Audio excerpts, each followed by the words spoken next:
ibenta kasi para sa mga anak natin yan. Ang bilis ang puta. Ito lang ang tanging iniwan ng mga magulang ninyo sa inyo. Yun nga lang, doon sa katiwala namin, nung nabantay sa magulang ko, tapos binubutong yung magulang ko. Sino naman po ang nagsabi sa inyo? Nung time na yun, magulang ko buhay pa siya.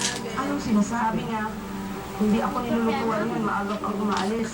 Ang gulo sa suganan, sabi ng umuwi. Harap, harap. Sabi nga ako sa sarili ko, hindi ko na siya hihintagin. Kasi ako nabubutong, sabi ng magulang ko. May sakit na ba ang nanay mo? Mga panahon ngayon? Sakit na, bali, third stroke. Hanggang sa, yun nga, yung nangungupahan din sa amin doon na adik, pinainom ng pinainom, high blood.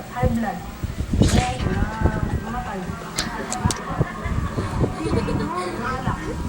May sandaan ng kampan. Dali, dali. May nagsabi Bila naman, puro ako. Tapos mga ano, Nasaan kayong magkapatid nung nangyari yan? Nasa trabaho kayo pareho. sinabi na lang sa akin na dead arrival na. Gaano ka totoo na pati sa asawa ni Joanne, galit ka daw? Oo, galit ako kasi namatay ang magulang ko. Biro bago namatay yung pinakain mo na ng deep steak, digatigo.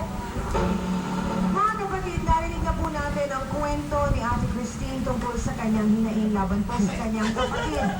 At lahat ng kanyang saloobin tungkol sa pumanaw niyang ina. Ngayon naman po, sasagutin ng harapan ng inireklamong kapatid ang mga isyu tungkol po sa kanilang dalawa. Narito po, si Joanne Lacanlao. Pasok! Tagal na, inip ako.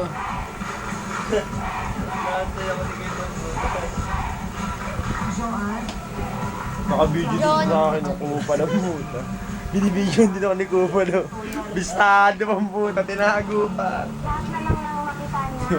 Wala na, binibigyan na. Pag nakikita niya na may binibigay yung magulang ko sa akin, na may galaga sa akin, mga kapatid, malalaman po natin ang saloobin ni Joanne tungkol sa kanyang kapatid na si Christine. Tutok lamang po kayo dyan sa pagawin po na si